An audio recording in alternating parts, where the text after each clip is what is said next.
तो एक भोग एक्स्ट्रा हमारे यहां कौन सा लगता है पता है? श्रम भोग। कौन सा भोग? श्रम किसे कहते हैं? मेहनत।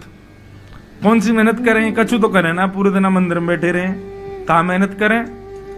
बोले भैया पुजारी लोग श्रृंगार करें ना, सिर पे मुकुट धरा में, गले में माला पहना में, हाथ के नीचे पटका लगा दें, पीतांबरी पहना में, तो यही थे ठाकुर जी थक जाएं। अरे थक गो मैं तो हमारे वृंदावन में, ब्रज में, श्रीनाथ जी में, नाथ द्वारा में श्रम भोग आता है ठाकुर जी को। तो काय से थक गए? बोले अपनो श्रृंगार करावे से ही थक गए।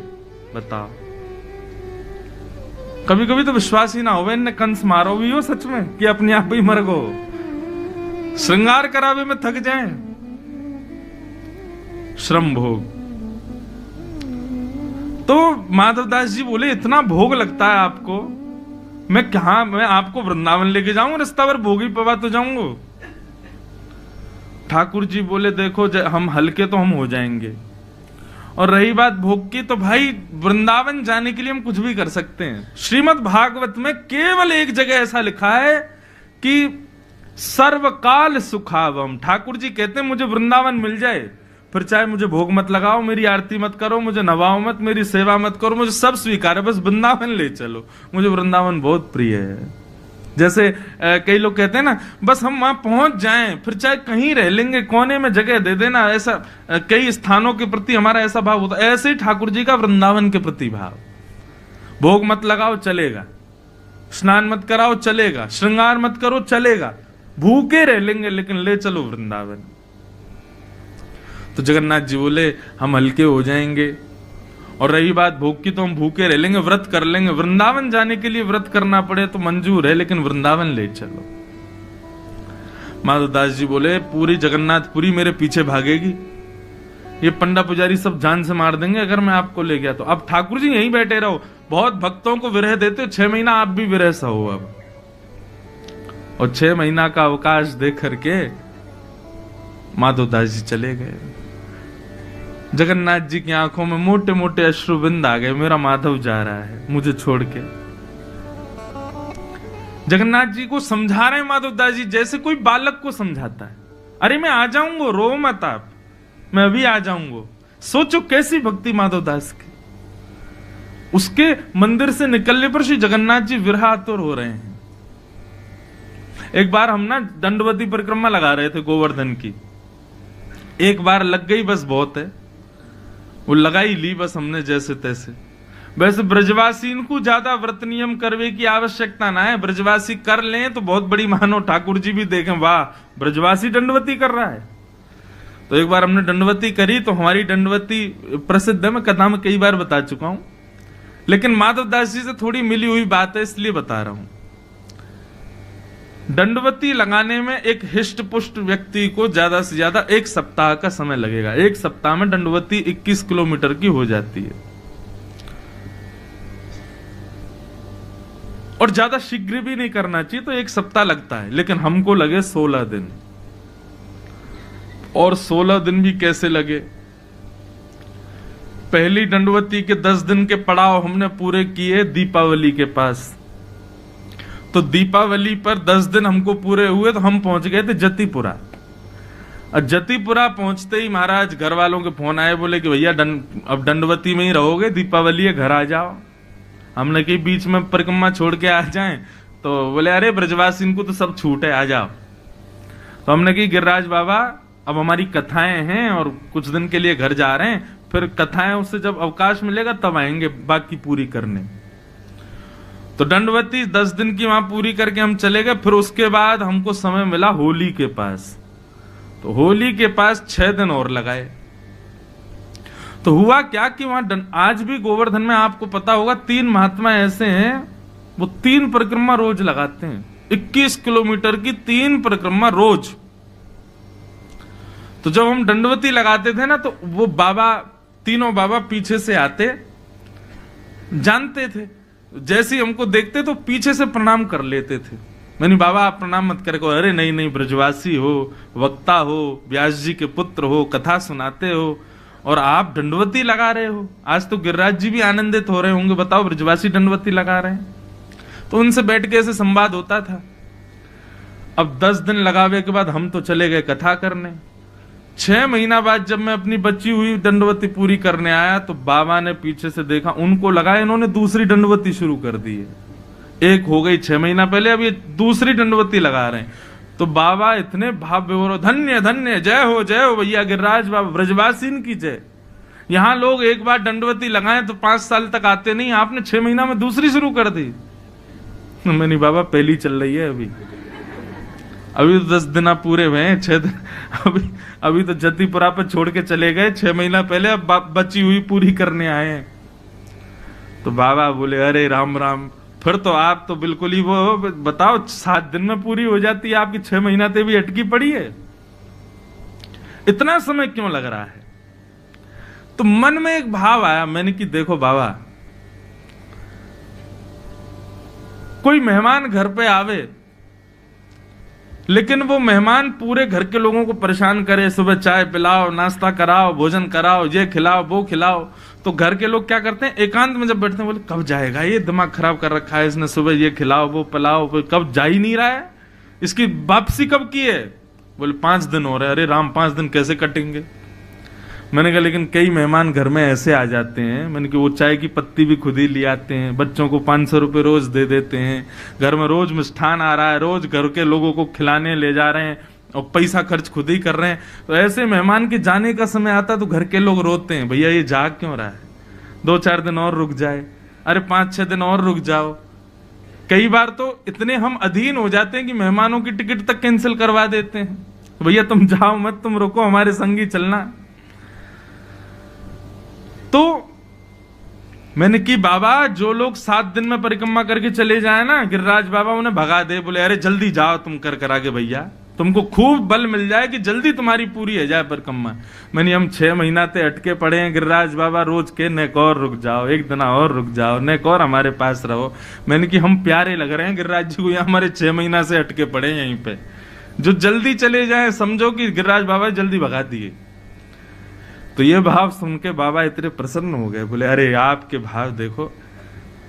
अब कहने को तो वो कितनी दुर्बल बात है कि बताओ 7 दिन में होने वाली परिक्रमा 6 महीना से अटकी पड़ी है, लेकिन हमारा भाव बोलो कि भैया गिरिराज बाबा जानबूझ के ना लगन दे रहो ताकि हम और दिन कछु उनके पास रहें, ब्रजवासी इनको पाकर के बाबा और प्रसन्न है रहो, गिरिराज बाबा और आनंदित है रहो, या हमारे 6 महीना से अटके पड़े हैं। तो श्री माधव दास जी के प्रति भी जगन्नाथ जी का वही स्नेह, बार बार माधव दास जी से कहें कि मत जाओ, अरे रास्ता बड़ा दुर्गम है, रास्ते में तुमको बड़ी आदि व्याधि हो जाएंगी, ऐसे हो जाएगा, लेकिन चाहते भी हैं कि वृंदावन जाए। अंत तो गत्वा माधव दास जी जगन्नाथपुरी से चले गए। उस दिन जगन्नाथपुरी में घनघोर बारिश हुई, मानो जगन्नाथ जी रो रहे हैं, मेरा माधव जा रहा है। माधव दास जी अकिंचन थे, बिल्कुल ज्यादा भूख प्यास भोजन इसकी उनको ज्यादा जरूरत नहीं, जगन्नाथ जी का दर्शन ही उनका भोजन था, बिना दर्शन के भोजन नहीं सुहाता था। चित्त में श्री जगन्नाथ जी बैठे हैं, वृंदावन की यात्रा पर जा रहे हैं। एक दिन व्यतीत हो गया, चलते चलते दूसरा दिन व्यतीत हो गया, रात्रि में किसी गांव में जाकर के किसी वृक्ष के नीचे सो जाते। वृंदावन की यात्रा चल रही है, तीसरा दिन प्रारंभ हुआ। श्री माधव दास जी एक सप्ताह भी जल पी करके रह लेते थे, उनको भूख ज्यादा लगती नहीं थी। लेकिन आज तीसरा दिन ही प्रारंभ हुआ और सुबह उठते ही माधव दास जी ने जैसे स्नान किया, स्नान करते ही उनको भूख लगने लगी। इतनी जोर की भूख लगी महाराज की अब तो वो व्याकुल हो गए। माधव दास जी मन में विचार करें कि इतनी व्याकुलता मुझे संपूर्ण जीवन में नहीं हुई, मुझे इतनी व्याकुलता क्यों हो रही है, मुझे इतनी भूख क्यों लग रही है, मुझे इतने अन्न की प्यास क्यों लग रही है। फल ढूंढने लगे, नहीं फल मिले तो व्याकुल हो गए, कहां जाऊं क्या खाऊं। नीम के पत्ते खा लेते हैं, किसी वृक्ष के पत्ते ही तोड़ के खा लेते हैं, पेट भरे कैसे भी, इतनी व्याकुलता। तब ये गांव दिखाई दिया, माधव दास जी दौड़ करके गए और किसी का गेट खटखटाने लगे। एक बुजुर्ग मैया बाहर आई, बोले मैया मैं आपके आगे हाथ जोड़ रहा हूं, मुझे आप कैसे भी करके कुछ पवा दीजिए, मुझे बहुत तेज भूख लगी है। अरे बाबा ने डटो बिराजो। बोले अब रुकने का समय नहीं है, कच्चे चावल बन जाए, रूखी रोटी दो, कुछ भी दो, और कुछ नहीं तो आटा ही दे दो, मैं खा लूंगा, मेरा पेट भर जाए। इतनी व्याकुलता। मैया ने रोटी सब्जी आदि सब पात्र में रख करके माधव दास जी को दी। माधव दास जी तो ना देखें कि कैसे क्या खाना है, बस खाते जा रहे हैं, खाते जा रहे हैं। सामने बुजुर्ग मैया आकर के बैठ गई। बोले बाबा ने आराम थे, ने धीरे थे। अरे भैया गले में अटक जाएगा, ने प्रेम ते पाओ, और अकेले अकेले पाए जा रहे हो, इतनो सारो खाए जाओ, बगल में नेक सो सांवरो सो बालक बैठो, या तो खवाओ। माधव दास जी बोले कौन बालक बैठा है? बोले आपके बगल में देखो कितनो प्यारो सो बालक बैठो है, बेचारो ऐसे टुकुर टुकुर आपकी थाली की ओर देख रहा, उसको क्यों नहीं पवा रहे हो? माधव दास जी के साथ कोई नहीं था। माधव दास जी बोले मैया मैं अकेला बैठा हूं यहाँ पे, कोई नहीं है मेरे साथ। अरे बाबा मुझे तो लगे भूख रोटी चावल देख करके आप ये भी भूल गए कि एक नेक्स्ट से बालक आपके बगल में बैठो। माधव दास जी बोले बैठा कहाँ है, मुझे तो नहीं दिख रहा। बोले बगल में बैठा है। बोले कैसा दिखता है बताओ? बोले बड़े बड़े नेत्र हैं, सांवला सा स्वरूप है, और ऐसे छोटा सा बालक है, घुंघराले केश हैं। जैसे ही रूप कांति का वर्णन किया माधव दास जी समझ गए। बोले जगन्नाथ जी संग ही चल रहे हैं। तभी मैं कहूं मुझे भूख क्यों लग रही है, क्योंकि 3 दिन से तो कुछ पाया नहीं है। अब हम तो सह लेते हैं कब 1 सप्ताह तक भूख, इनसे सहन नहीं हो रही, इसलिए मुझे भूख लग रही है। माधव दास जी को तो दिखे नहीं ठाकुर जी। माधव दास जी प्रसाद पाकर के बाहर आए, नेत्र बंद करके जगन्नाथ जी का स्मरण किया। बोले जय जय, मैंने मना करी ना, आप मत चलिए, आपसे भूख सहन नहीं होगी, आप आ गए। बोले कि अब हमारा विग्रह जगन्नाथ जी में बैठा है, लेकिन आत्मा से तो प्राण से तो हम आपके संगी वृंदावन जा रहे हैं। और निश्चित मानो माधव दास, जब कोई जगन्नाथपुरी से वृंदावन जाता है ना, तो मैं एक क्षण के लिए उसके संगी जाता हूं, फिर आ जाता हूं वापस। लेकिन एक बार को कोई वृंदावन जाए तो मुझे इतनी रुचि लगती है कि मैं उसके संगी जाता हूं। माधव दास जी बोले अब क्या करें, आपको तो बार बार भूख लगेगी। अब तो यही हो गया कि माधव दास जी दिन में 8 बार भोजन कर करके पहुंचे वृंदावन। क्यों? ठाकुर जी संग चल रहे। वृंदावन पहुंचे। अब तो माधव दास जी की स्थिति ये कि उनको थोड़ी में देर में ही भूख लगे, आप परेशान हो गए। बोले काय को चले आए आप संग में, नेक देर चलता नहीं हूं, कितने में भूख लगाती। जहां बैठे बैठे भूख लगे आती ठाकुर जी को, चलते होंगे तो और पच जाता होगा भोजन, और भूख लगती होगी। माधव दास जी वृंदावन पहुंचे। अब नियम तो वैष्णव का ये कि वृंदावन जाते ही वैष्णव मंदिरों का दर्शन करते हैं, लेकिन माधव दास जी को इतनी भूख लगी कि यमुना जी के तट पर पहुंचे। यमुना जी में स्नान किया, तुरंत कहीं से चने लाए, और चने ला करके रूखे चने ही खा ली। क्या करें, भूख मिटाएं कैसे भी। चने खा लिए। चने खा करके जब थोड़ी भूख शांत हुई, तब माधव दास जी बोले अब चलो वैष्णव मंदिरों के दर्शन करें। यमुना जी को प्रणाम किया। वृंदावन में विचरण करते हुए श्री वृंदावन बिहारी लाल के दर्शन करने के लिए जैसे ही निधिवन राज पहुंचे, निधिवन में कुंज बिहारी विराज रहे थे। स्वामी श्री हरिदास जी सेवा कर रहे थे, सब रसिक संतों के साथ में। माधव दास जी दर्शनार्थियों में बैठे थे, और अंदर बिहारी जी की सेवा चल रही थी। अच्छा, बिहारी जी अभी मंदिर में विराजते हैं, पहले तो कुंज में ही विराजते थे, वन में विराजते थे, निधिवन में। स्वामी श्री हरदास जी सेवा करते करते अंदर से बाहर आए, और दर्शनार्थियों बोले भैया तुम में से माधव दास कौन है?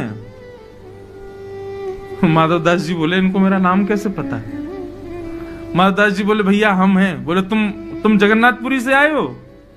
बोले हाँ आया तो जगन्नाथ। आपको कैसे पता मेरा नाम? आपको कैसे पता मैं जगन्नाथ? मैं तो पहली बार वृंदावन आया हूं। बोले अरे हमारे बिहारी जी ने तेरा नाम बतायो है। माधव दास जी तो व्याकुल हो गए, बोले बिहारी जी भी जानते हैं मुझे?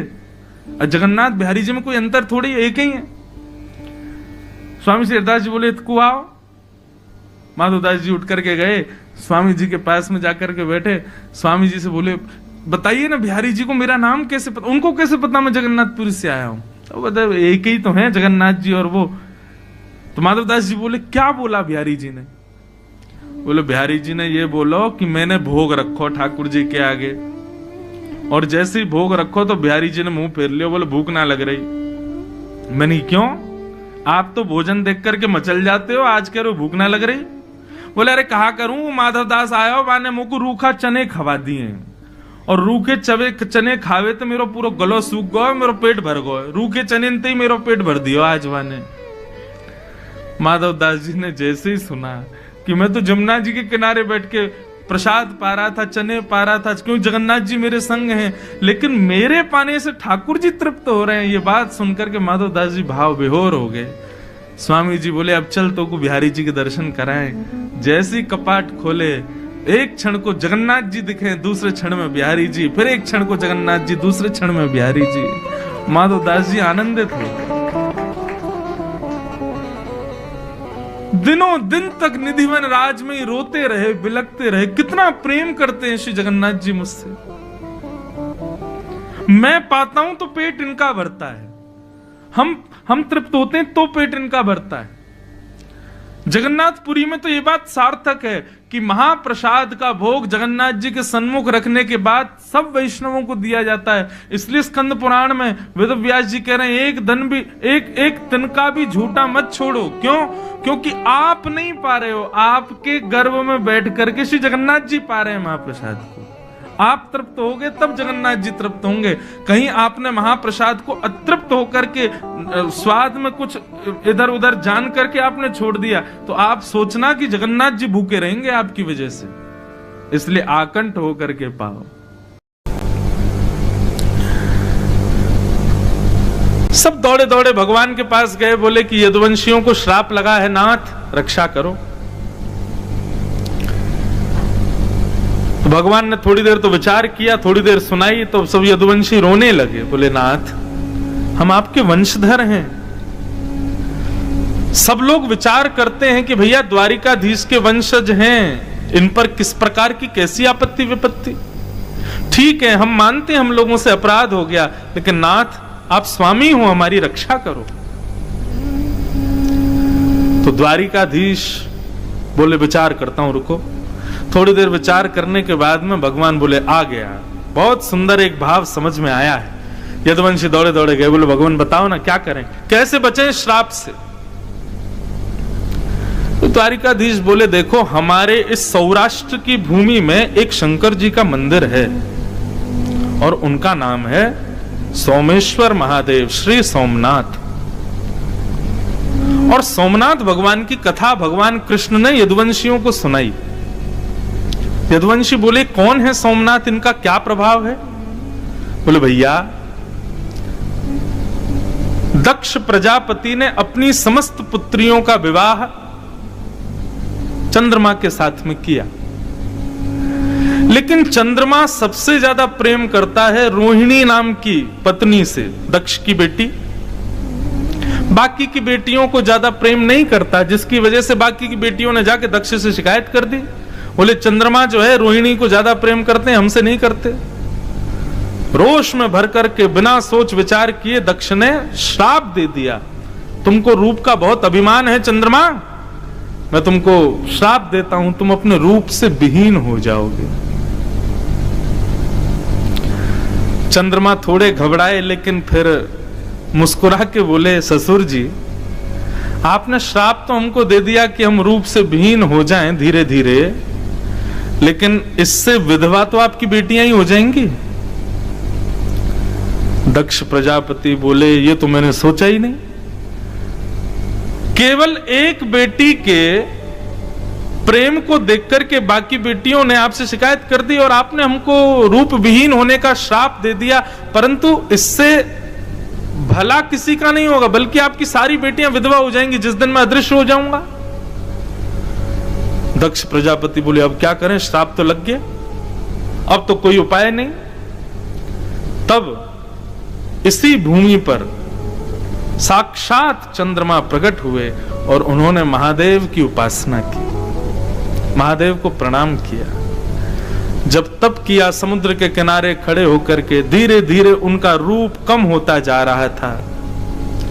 जैसे अमावस्या प्रारंभ होने वाली थी, भगवान शिव दया की मूर्ति हैं, दया के देव हैं, करुणावतार हैं।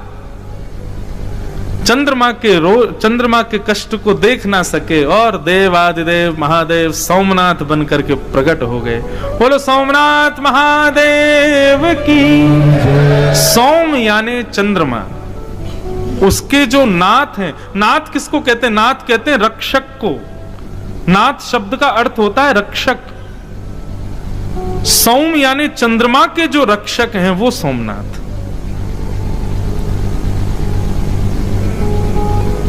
चंद्रमा के सामने प्रकट हो गए। बोले क्या बात है चंद्रमा, इतने दुखी क्यों हो? तब चंद्र ने चरणों में प्रणाम करके अपना भाव बताया। बोले मैं रूप विहीन होने के श्राप से शापित हूं महाराज, आप कृपा करो। महादेव ने कहा देखो भाई, श्राप को नकारा तो नहीं जा सकता, श्राप तो तुमको लगेगा, लेकिन तुम्हारी भक्ति से हम इतने प्रसन्न हैं, तुम्हारे भाव से इतने प्रसन्न हैं कि हम आशीष देते हैं कि 15 दिन आप अपने ससुर जी के शाप से शापित रहोगे, लेकिन उसके बाद 15 दिन के लिए हमारे आशीर्वाद से पुनः अपने रूप में प्रवृत्त हो जाओगे। शाप तो लगेगा लेकिन हमारा आशीर्वाद भी मिलेगा। तो एकम से लेकर के और अमावस्या तक चंद्रमा जो है वो श्राप में रहते हैं, लेकिन उसके बाद प्रारंभ होता है महादेव का आशीर्वाद और पुनः अपने रूप में आने लग जाते हैं। और पूर्णिमा के दिन पूर्ण चंद्राकार आकाश में चंद्रमा प्रवृत्त हो जाते हैं। ऐसे महादेव के प्रणाम करने से, ऐसे सोमनाथ भगवान को प्रणाम करने से चंद्रमा बन गए। भगवान कृष्ण बोले हमें लगता है कि हमारे यदुवंशियों के श्राप को भी शायद महादेव इसी प्रकार किसी आशीर्वाद में बदल दें।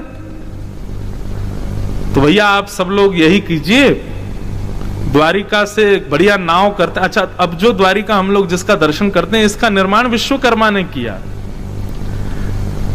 परंतु जो द्वारिका भगवान द्वारिकाधीश जिसमें विराजते थे वो ये नहीं थी। ऐसा बताते हैं कि द्वारिका तो समुद्र के भीतर थी। ठाकुर जी कभी कभी अपनी सभा करने के लिए इधर आया करते थे और यहां बैठकर के सभा करते थे। ऐसा बताते हैं कि ये सभागृह था भगवान का। मूल द्वारिका तो समुद्र में थी, समुद्र के बीच। तो भगवान ने कहा बढ़िया नाव बुलाओ और भाई एक काम करो, सारे यदुवंशी उस नाव में बैठ बैठ करके और सब लोग चलो कहां? सोमनाथ। वहां जाकर के ब्राह्मणों को दान करेंगे, महादेव का रुद्राभिषेक करेंगे, उनसे प्रार्थना करेंगे, वंदन करेंगे, समुद्र के किनारे बैठ के महादेव प्रकट हो जाएंगे प्रसन्न होकर के, तो फिर हमारे इस श्राप को आशीर्वाद में बदल देंगे। ये बात सुनते ही महाराज सारे यदुवंशी नाचने लगे। बोले जय हो द्वारिकाधीश की जय हो, आज द्वारिकाधीश ने आनंद करा दिया। परंतु बंधुओं, इस कथा में भगवान की एक चतुराई छुपी हुई है। ठाकुर जी ने सब यदुवंशियों से कहा कि चलो सोमनाथ, वहां जाकर के महादेव की अर्चना करेंगे। सब खुश हुए एक को छोड़ के, और वो एक कौन था? उद्धव, भगवान का प्रिय सखा उद्धव। वो भी यदुवंशी है। एक कोने में दूर बैठा बैठा भगवान को तिरछी नजर से देख रहा था। तिरछी नजर से भी ऐसी नजर से देख रहा था मानो चोरी पकड़ ली गई हो तब कोई देखता है, उस प्रकार देख रहा था। भगवान को ऐसे तिरछे कटाक्षों से देख रहा था। तो भगवान ने जैसे उद्धव को देखा तो भगवान भी सकुचाने लगे, कहीं इसको पता तो नहीं चल गया हमारा पूरा प्लान, कहीं ऐसा नहीं हो चौपट करा दे। सब यदुवंशी तो नाचने लगे, अब हम श्राप विहीन हो जाएंगे, अब हमारा श्राप चला जाएगा, सोमनाथ महादेव कृपा करेंगे। सब नाचने गाने लगे, सब जाने लगे। भगवान ने उद्धव को कहा, उद्धव तुम ऐसे क्यों देख रहे हो हमको? उद्धव बोला, मैं ये देख रहा हूं कि आप चतुर नहीं हो, आप चतुर शिरोमणि हो। हाँ, मैंने बहुत चतुर देखे लेकिन आप जैसा चतुर नहीं देखा। भगवान बोले, ऐसी बात क्यों कर रहे हो? उद्धव पास आया और पास आकर के सामने बैठ गया। बोले, बता दूं आपकी चतुराई? भगवान बोले, बताओ। हमने कुछ किया ही नहीं। अरे अपने यदुवंशियों की रक्षा कर रहे हैं। बोले, रक्षा कर रहे हो आप? बोले, जी। तब उद्धव ने कहा, भगवान ये श्राप लगना, सूतक लगना, पातक लगना, पुण्य होना, पाप होना, ये सब जितने भी हमारे पाप पुण्य पातक सूतक श्राप आदि ये जो भी क्रियाएं हैं ये उनको लगती हैं जो ब्रह्मा की बनाई पृथ्वी पर रहते हैं, और आपकी ये द्वारिका नगरी ब्रह्मा ने नहीं बनाई है। इसका मतलब द्वारिका में रहने वाले प्रत्येक यदुवंशियों को भले ही संतों ने श्राप दिया हो, लेकिन यहां पर ये ब्रह्मा की भूमि नहीं है, इसलिए सूतक पातक श्राप इनका प्रभाव होता ही नहीं है। आप जबरदस्ती सब यदुवंशियों को नाव में बैठा के वहां ले जा रहे हो सोमनाथ, वो ब्रह्मा की बनाई हुई भूमि है। ये जैसे ही नाव से उतरेंगे, नाव से उतरते ही सबको श्राप लग जाएगा। आप श्राप विहीन करवाने नहीं, श्राप लगवाने ले जा रहे हो वहां पे। भगवान ने तुरंत मुंह दबा दिया उद्धव का, बोले चुप, किसी से कहना मत इस बात को। समझ में आई बात? यदुवंशी सोमनाथ आकर के महादेव से श्राप विहीन होने के लिए थोड़ी आए थे, बल्कि उनको श्राप लगा ही यहीं आकर के। क्यों? क्योंकि जिस नगरी में वो रहते हैं वो ब्रह्मा ने बनाई नहीं है, वहां श्राप लग ही नहीं सकता। भगवान जानबूझ करके महादेव की सहायता लेने आए, बोले कि आप ही लगवाओ। क्यों? क्योंकि ठाकुर जी जानते हैं यदुवंशी मेरे जाने के बाद में पृथ्वी पर भार बन जाएंगे, इनको शाप लगना अति अनिवार्य है। तब उद्धव का मुंह बंद किया भगवान ने, बोले कि तुझको कैसे पता मेरी सब बातें? उद्धव बोला आपका सखा हूं, और सखा का मतलब मित्र नहीं होता, सखा का मतलब केवल फ्रेंड नहीं होता, सखा का मतलब सह खादती सह खेलती, संग खावे संग खेले संगी सब क्रिया करे, वो सखा है। सब जानता हूं आपके मन की बात। और उद्धव ने कहा मैं ये भी जानता हूं आप सबको लेके जाओगे, मुझको नहीं लेके जाओगे, आप मुझको यहीं छोड़ के जाओगे। भगवान ने कहा मैं चाहता हूं कि मेरे बाद ये यदुवंशी सब श्राप से नष्ट हो जाएंगे, द्वारिका समुद्र में डूब जाएगी उद्धव, तब मेरी भक्ति की ध्वजा को लेकर के तुम पृथ्वी पर भ्रमण करना, इसलिए तुमको नहीं लेके जाऊंगा। और भगवान देखते ही देखते सब यदुवंशियों को लेकर के सोमनाथ आए, और जैसे ही नाव से उतर करके उन्होंने यहां अपने पैर रखे हैं, रखते ही ये ब्रह्मा की भूमि है, संतों का सबका श्राप लगता चला गया। भले ही सबने जाकर के सोमनाथ महादेव से कहा हो कि हमारे श्राप को हमसे विहीन कर दीजिए, लेकिन भगवान कृष्ण ने भी कहा हो बोले बिल्कुल मत करना, लगे रहने दो, ये सब यदुवंशी हैं। और रही बात हमारे श्राप को विहीन करो, तो सोमनाथ महादेव ने किया।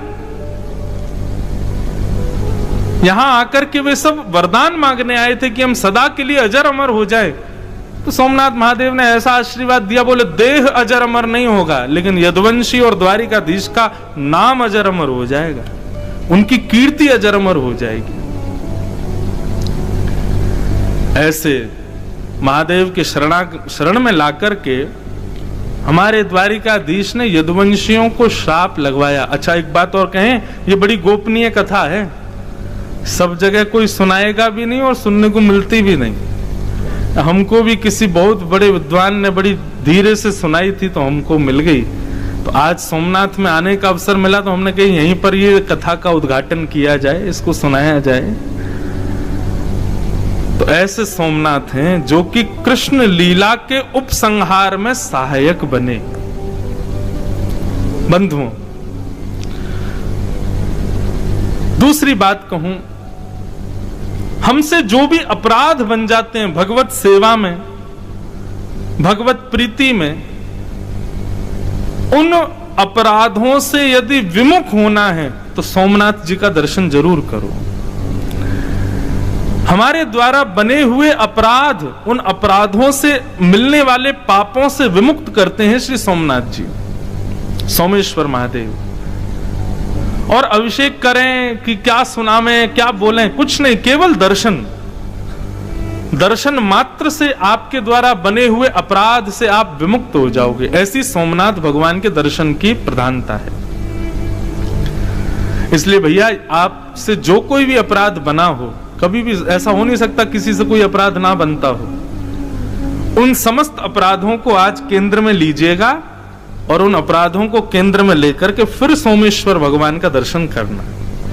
और प्रण लीजिएगा कि आज के बाद हम ऐसा अपराध नहीं करेंगे, हम वचन देते हैं।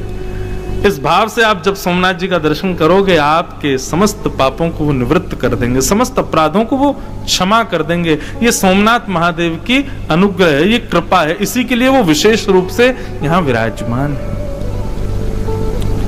बोलो देवादिदेव महादेव सोमेश्वर महादेव की। ऐसे श्री सोमनाथ भगवान, जिनकी गोद में हम लोग सब बैठे हैं और राम चरित्र सुनने के लिए अवस्थित हुए हैं। आज प्रथम दिन है बंधुओं, थोड़ा आप मुझे जान लो, मैं आपको जान लूं, थोड़ी पहचान बन जाए हमारी। और जब पहचान जाएंगे आप हमारे स्वभाव को, हम आपके स्वभाव को, तो फिर अद्भुत धारा बहेगी ही।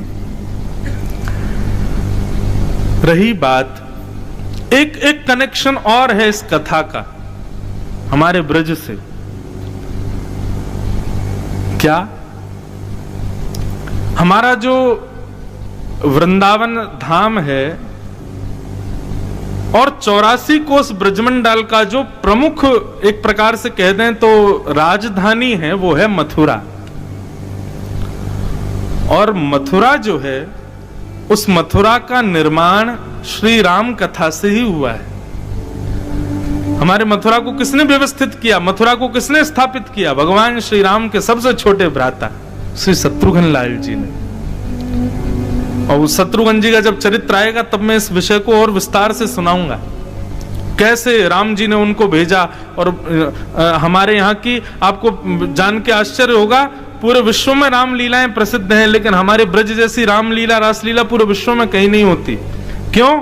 वो रामलीला शत्रुघ्न जी ने ही प्रारंभ की थी। क्यों? क्योंकि अयोध्या से दूर रहते थे, राम जी की याद आती थी, तो क्या करें, तो पात्रों को ही, किसी को राम बना के, किसी को लक्ष्मण बना के, किसी को जानकी बना के, फिर शत्रुघ्न जी उनको पात्र सुनाते, तुम ऐसा बोलना, और भरत जी को बताए तुम ऐसा बोलना, जानकी जी को कहते तुम ऐसा करना, और उनको मंच पे ले जाकर के खड़ा करते। और उनको देखकर के श्री शत्रुघ्न लाल जी अपने भाई, भाभी, अपने समस्त परिवार को याद करके खूब रुदन करते थे। बड़ा सुंदर चरित्र है शत्रुघ्न जी का।